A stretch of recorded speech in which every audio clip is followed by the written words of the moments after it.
Product launch का। तो एक बार जोरदार तालियां हो जाए हमारे प्रोडक्ट के लिए। अच्छा, वैसे आप लोगों से रिक्वेस्ट है, जब हमारा प्रोडक्ट लॉन्च होगा तो प्लीज आप लोगों को थोड़ा सा शोर शराबा मचाना है। आई नो गर्मी में आपकी हालत टाइट हो रही होगी, बट प्लीज थोड़ा सा शोर तो बनता है।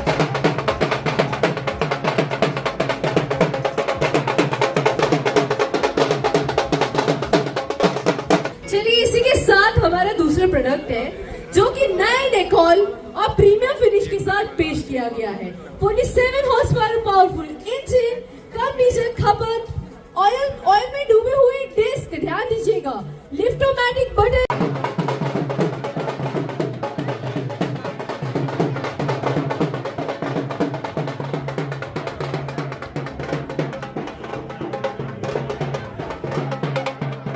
नमस्कार, मेरा नाम अजय कुंभकार है और मैं आप सभी किसान भाइयों का न्यू हॉलैंड ट्रैक्टर कंपनी की ओर से बहुत बहुत स्वागत करता हूं।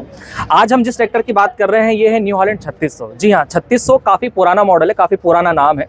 काफ़ी किसानों ने इसे फोर्ड के रूप में भी देखा है या चलाया है, सुना है। सबसे पहले ट्रैक्टर 70 के दशक में फोर्ड 3600 के रूप में आया था। उसके बाद ये 2000 के शताब्दी में उसमें न्यू हॉलैंड 3600 के नाम से आपको देखने को मिला। उसके बाद न्यू हॉलैंड 3600 हेरिटेज एडिशन, फिर New Holland 3600 super heritage edition, और उसके बाद फिर से नए रूप में न्यू हॉलैंड 3600 सुपर के नाम से नए रूप में, नए लुक में, नए फीचर के साथ कंपनी ने इसे लॉन्च किया है। तो आइए जानते हैं इसके बारे में। सबसे पहले बात करें इसके इंजन की, तो इसमें न्यू हॉलैंड कंपनी का विश्व प्रसिद्ध इंजन इवेको लगा हुआ है, एफपीटी टेक्नोलॉजी के साथ। एफपीटी यानी फिएट पावरट्रेन टेक्नोलॉजी, जो कि ज़्यादातर सबमरीन्स में यूज़ होती है, जो काफ़ी ज़्यादा ताकत रखता है। यानी ज़रूरत से ज़्यादा भी इंजन पर लोड दिया जाए तो इंजन पूरी ताकत के साथ बिना दबे, बिना लोड पर काम करेगा, जिससे डीजल की भी बचत होगी और इंजन की उम्र बढ़ेगी। पंप की बात की जाए तो इसमें इनलाइन पंप है, जिसे ज़्यादातर किसान सादा पंप कहते हैं, जो चाबी से स्टार्ट होता है, लीवर खींच के बंद हो जाता है। इस इंजन के साथ खास बात यह है कि हम जो फिल्टर यूज़ कर रहे हैं, नॉर्मली जो फिल्टर यूज़ होते हैं उसमें एलिमेंट बदले जाते हैं, लेकिन हम यहाँ पर जिस फिल्टर का उपयोग कर रहे हैं ये पूरा फिल्टर बदला जाता है। और ये दोनों ही फिल्टर कागज़ के हैं। नॉर्मली पहला फिल्टर कागज़ का और दूसरा कपड़े का होता है, लेकिन यहाँ पर दोनों फिल्टर कागज़ के हैं, जिससे डीजल ज़्यादा बेहतर तरीके से साफ़ होगा।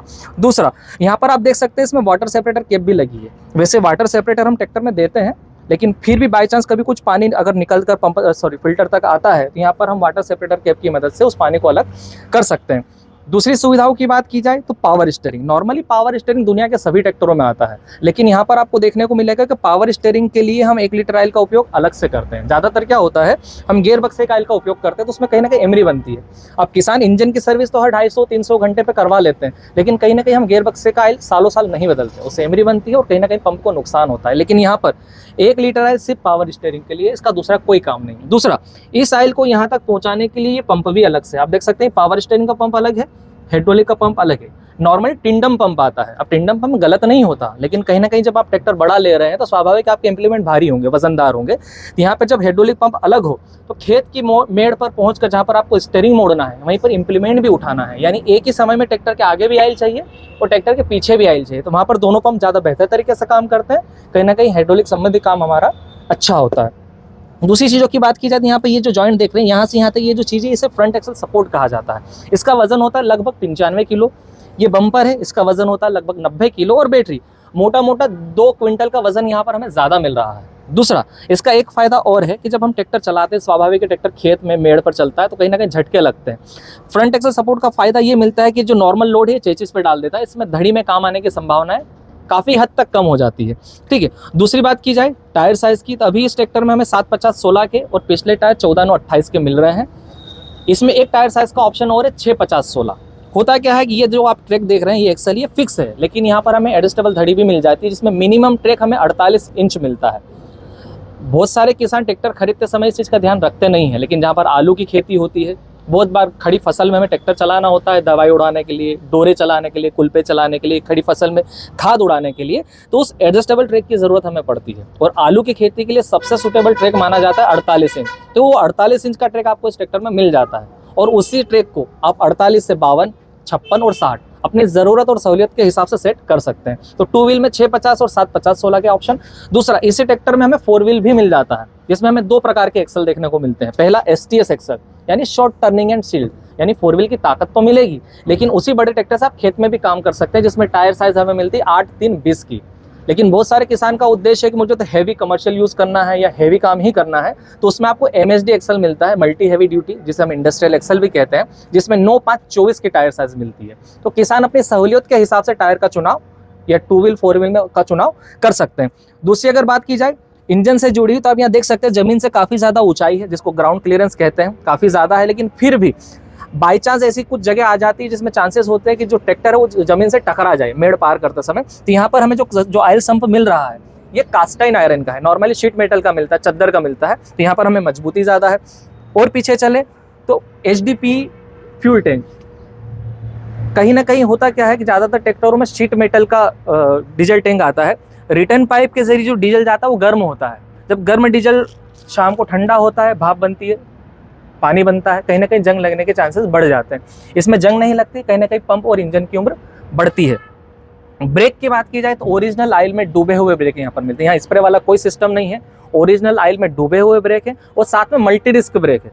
नॉर्मली ट्रैक्टर में 2 ब्रेक प्लेट आपको देखने को मिलती है, एक ब्रेक प्लेट इधर, एक ब्रेक प्लेट इधर, लेकिन इस ट्रैक्टर में आपको टोटल 6 ब्रेक प्लेट मिलती है, 3 ब्रेक प्लेट एक तरफ, 3 ब्रेक प्लेट दूसरी तरफ। और अगर आप 4 व्हील ड्राइव ट्रैक्टर लेते हैं तो आपको टोटल 8 ब्रेक प्लेट का भी ऑप्शन मिल जाता है, जिसमें बहुत बार हौले यानी रोड पर चलते समय जब ट्राली चलती है तो ट्राली कहीं ना कहीं ट्रैक्टर को धक्का लगाती है, बहुत बार रिवर्स में ऐसी जरूरत मतलब जगह होती है जहाँ पर हमें ब्रेक की बहुत ज़्यादा ज़रूरत होती है। तो यहाँ पे ओरिजिनल ऑयल में डूबे हो मल्टी डिस्क ब्रेक अच्छी पकड़ रखते हैं।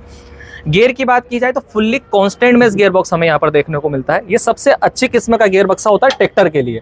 Normally sliding mesh, partially constant mesh, इस ट्रैक्टर में हमें फुल्ली कांस्टेंट मेश ट्रैक्टर देखने को गियर बॉक्स देखने को मिलेगा। हमें यहाँ पर गियर के अलग अलग ऑप्शंस भी मिल जाते हैं। इस ट्रैक्टर में अभी हमें जो ऑप्शन मिल रहा है वो है 8+2, यानी 4 गियर हाई में, 4 गियर लो में आगे की तरफ और 2 गियर रिवर्स में। दूसरा ऑप्शन हमें यहाँ पर मिलता है शटल के साथ 8+8, यानी जो 8 स्पीड हमें फॉरवर्ड में मिल रही है वही 8 स्पीड हमें रिवर्स में भी मिलेंगी। तीसरा ऑप्शन हमें यहाँ पर मिलता है स्पीड टेक का, जिसे हम कहते हैं 16+4, यानी 16 स्पीड आपको आगे की तरफ मिलेगी फॉरवर्ड में, 4 स्पीड रिवर्स में। और चौथा ऑप्शन है 16+16, यानी स्पीड टेक के साथ हमें शटल भी मिलता है। शटल एक लीवर होता है, गियर होता है जो स्टीयरिंग के पास में होता है, जिस स्पीड में आपका ट्रैक्टर आगे चल रहा है, जैसे आप उस शटल को पीछे करेंगे आपका ट्रैक्टर उसी स्पीड में रिवर्स में भी चलेगा। यहाँ पर लगभग सारे ऑप्शन हमें यहाँ पर इस ट्रैक्टर में देखने को मिल जाते हैं। कंपनी के कुछ फीचर्स ऐसे हैं जो स्टैंडर्ड है, हमारे ट्रैक्टर में जन्मजात कह सकते हैं, जैसे लिफ्टोमेटिक बटन। आप एक बार लीवर सेट कर दीजिए, बार बार आपको लीवर को हाथ लगाने की ज़रूरत नहीं है। और इसका सबसे अच्छा उदाहरण जो मुझे लगता है वो है सोयाबीन की बोनी में, क्योंकि नॉर्मली सोयाबीन की जो बोनी होती है वो आधा इंच पर होती है, कुछ क्षेत्र में पौन इंच या 1 इंच पर बोनी की जाती है, और सोयाबीन की बोनी बड़ी जल्दबाजी में की जाती है। बहुत बार क्या होता है कि खेत की मेड़ पर पहुंचकर जब हम सीडील उठाते हैं तो बार बार हम लीवर को ऊपर नीचे करते हैं, जो PCDC लीवर होते हैं उससे हम इम्प्लीमेंट को उठाते हैं, लेकिन बार बार करने पर हो सकता है कि जो लीवर की सेटिंग अगर शुद्ध भर भी खराब हुई, हम देसी भाषा में कहते हैं कि शुद्ध भर भी, तो हो सकता है कि वो सोयाबीन जो आप आधा इंच पर बोना चाह रहे थे वो 2 इंच चली गई। और नुकसान ये होता है कि अगर बारिश हो गई तो वह सोयाबीन सड़ जाती है। तो ऐसा कहा जाता है कि सही प्रॉपर बोनी नहीं हुई। लेकिन हमारे ट्रैक्टर में लिफ्टोमेटिक बटन है, आप एक बार लीवर सेट कर दीजिए, आपको लीवर को हाथ लगाना ही नहीं है, जिससे बोनी एक जैसी होती है। और इसका उपयोग ऐसा नहीं कि बोनी, आप कल्टीवेटर में हकाई के लिए भी इसका उपयोग कर सकते हैं, जिसमें काफ़ी ज़्यादा समय और थकान बचती है, यानी किसान जो भी व्यक्ति इस ट्रैक्टर पर बैठा है वो बिना थके ज़्यादा काम करके देगा। तो ये फीचर्स। दूसरा, इस ट्रैक्टर की लिफ्टिंग कैपेसिटी नॉर्मली बहुत पहले 1500 आती थी, फिर 1800, आज ये ट्रैक्टर आपको जो देखने को मिल रहा है इसकी 2000 लिफ्टिंग कैपेसिटी है, यानी लिफ्ट उठाने की क्षमता भरपूर है। लेकिन इम्प्लीमेंट किस स्पीड से बैठेगा ये इम्प्लीमेंट का वजन डिसाइड करता है। नॉर्मली हम रोटावेटर चलाते हैं 7.5 फीट का, लगभग 6 क्विंटल वजन होता है। अब मैं अगर लीवर से या बटन से उसे बिठाऊंगा तो बिल्कुल झटके से बैठेगा। 2 चीज़ों का नुकसान हो सकता है, पहला ज़मीन, दूसरा इम्प्लीमेंट। अब किसान लाखों रुपए के इम्प्लीमेंट खरीदते हैं, कहीं ना कहीं डैमेज होते हैं। तो मेरे पास ये DRC वाले ड्रॉप रेट कंट्रोल, इम्प्लीमेंट किस स्पीड से बिठाना है आप उसको भी कंट्रोल कर सकते हैं। दूसरा, ये है सेंसिटिविटी वॉल्व। इसका उपयोग मैं आपको पीछे बताता हूँ। आइए, हम बात कर रहे थे सेंसिटिविटी वॉल्व की। पीछे टॉपलिन लगाने के लिए जो 3 छेद होते हैं, नॉर्मली ट्रैक्टर हम स्वाभाविक इम्प्लीमेंट को चलाने के लिए ही खरीदते हैं, और जब भी इम्प्लीमेंट को ट्रैक्टर से कनेक्ट किया जाता है तो इस इम्प्लीमेंट ये टॉपलिन है इससे जोड़ा जाता है। ये टॉपलिन सेंसिंग का काम करती है। यहाँ पर ये जो 3 छेद देख रहे हैं, 3 छेद सेंसिंग का काम कर रहे हैं कि इम्प्लीमेंट जमीन में धंसे और जरूरत से ज़्यादा लोड आए तो ट्रैक्टर उसे ऑटोमेटिकली ऊपर उठा दे। लेकिन अलग अलग छेद में अलग अलग सेंसिंग है। तो यहाँ पर हमें 3 ऑप्शन मिलते हैं, 1, 2, 3, और ये 3 छेद लगभग दुनिया के आज सभी ट्रैक्टरों में मिल जाते हैं। किसी में हो सकता है 4 हो, लेकिन 4 ही ऑप्शन है। है। अब 4 साल बाद, 5 साल बाद, 10 साल बाद कौन सी मशीन आने वाली है हमें नहीं पता। हम बात कर रहे हैं 3rd जनरेशन की, कि अगर आज आप ये ट्रैक्टर खरीदते हैं तो 3 जनरेशन तक आपको ट्रैक्टर बदलने की जरूरत नहीं है। तो हो सकता है कि एक कोई ऐसी मशीन आ जाए जिसमें हमें सेंसिंग का अलग ऑप्शन चाहिए। तो ये जो 3 छेद हैं, उस सेंसिटिविटी वॉल की मदद से इन 3 छेद के ऊपर हम अनलिमिटेड सेंसिंग ले सकते हैं। यानी कैसा भी खींचने वाला इंप्लीमेंट आ जाए, इस ट्रैक्टर में हर प्रकार की सेंसिंग आपको मिल जाती है। यानी खींचने वाले हर इंप्लीमेंट को चलाने के लिए ट्रैक्टर सूटेबल है। अब ये बात हुई खींचने वाले इंप्लीमेंट के लिए, लेकिन इंप्लीमेंट 2 प्रकार के होते हैं। पहले होते हैं खींचने वाले और दूसरे होते हैं पीटीओ चलित। अब पीटीओ चलित मशीनरी के लिए, इंप्लीमेंट्स के लिए ट्रैक्टर से 3 चीजें देखी जाती हैं। सबसे पहले देखी जाती है पीटीओ की ताकत, जो इस ट्रैक्टर के ऊपर आपको देखने को मिलती है। इस ट्रैक्टर की जो पीटीओ की ताकत है 43 HP के लगभग मिलती है। दूसरी चीज जो चीज होती है वो होती है पीटीओ का ऑप्शन। अब ताकत तो भरपूर है, लेकिन इस ट्रैक्टर के ऊपर नॉर्मली होता है कि जैसे 50 HP कैटेगरी का ट्रैक्टर है, स्वाभाविक है 7.5 फीट का रोटावेटर, भूसा की मशीन यानी स्टोरी पर आप चलाओगे तो ट्रैक्टर चलाएगा।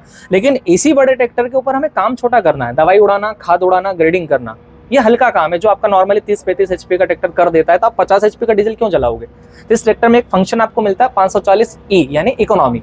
आप इंजन आरपीएम कम रखकर भी पीटीओ का आरपीएम पूरा ले सकते हैं, जिससे हमें डीजल की बचत होती है। ठीक है, दूसरा ऑप्शन हमें यहाँ पर मिलता है रिवर्स पीटीओ। किसी भी कारण से आपको पीटीओ वापस रिवर्स घुमाना है, नॉर्मली थ्रेसर हड़म्बा में गाला फंस जाए, बहुत बार रोटावेटर में मिट्टी फंस जाती है, तो रिवर्स फॉरवर्ड करके हम मिट्टी को छटकारते हैं, तो वो ऑप्शन भी हमें यहाँ पर मिल जाता है रिवर्स पीटीओ का। दूसरा ऑप्शन हमें यहाँ पर मिलता है मल्टी स्पीड का, यानी गियर की मदद से भी आप पीटीओ के आरपीएम को कम ज्यादा कर सकते हैं।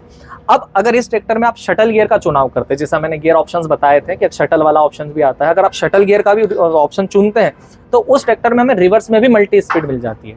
बिना शटल के रिवर्स का 1 ऑप्शन और शटल के साथ रिवर्स के 4 ऑप्शन, यानी पीटीओ के इतने सारे प्रकार आपको एक ही ट्रैक्टर को देखने को मिल जाते हैं, जिससे खींचने वाली और पीटीओ चलित हर प्रकार की मशीन आप सूटेबल रूप से चला सकते हैं। दूसरा मैंने कही थी 3 चीजें, पहली होगी ताकत, दूसरा हो गया पीटीओ का ऑप्शन और तीसरा हो गया इस पीटीओ के गियर को चलाने के लिए अलग से पीटीओ क्लच, जिसे कहते हैं डबल क्लच। नॉर्मली बाजार में सिंगल क्लच, डुअल क्लच और डबल क्लच चलते हैं। डुअल क्लच का मतलब होता है आधा क्लच दबाओ ट्रैक्टर रुक जाए, पूरा क्लच दबाओ पीटीओ रुक जाए। लेकिन ओरिजिनल डबल क्लच का मतलब होता है कि 2 क्लच लीवर होना चाहिए, 1 क्लच पैर में, 1 क्लच हाथ में। इसका बेहतर उपयोग क्या है ये मैं 2 उदाहरण से बता सकता हूँ। अभी जैसे कि स्टोरी पर चल रही है, बहुत बार हार्वेस्टर से जो गाला निकलता है वो बहुत सारा बल्क में गिर जाता है, तो हम सोचते हैं कि मैं स्टोर रीपर को थोड़ी देर के लिए वहां पर ज्यादा चला लूं, तो उसमें क्या होता है मुझे ट्रैक्टर को रोकना होता है। लेकिन डुअल क्लच वाले में समस्या आ सकती है। डबल क्लच वाले में ये कि आपको ट्रैक्टर रोकना है आप ट्रैक्टर रोक सकते हैं, आपको पीटीओ रोकना है पीटीओ रोक सकते हैं। इसका दूसरा उपयोग सबसे ज्यादा जो समझ में आता है वो आता है प्लांटर में। तो नॉर्मली प्लांटर पीटीओ चलिए थे, आप खेत की मेड़ पे पहुंच कर भले इंप्लीमेंट ऊपर उठा लें, लेकिन बीज गिरना बंद नहीं होता है। तो इसमें आपको प्लांटर बंद करने के लिए इंडिपेंडेंट क्लच मिल जाता है। कहीं ना कहीं देखने को फीचर्स बहुत ज़्यादा हैं। पुराने ट्रैक्टर से इस ट्रैक्टर का जो प्लेटफॉर्म है वो 4 इंच ऊपर देखने को मिलता है, जिससे क्लच और ब्रेक पैर के पास में आ जाता है, जिससे लंबे समय तक आप ट्रैक्टर को चला सकते हैं।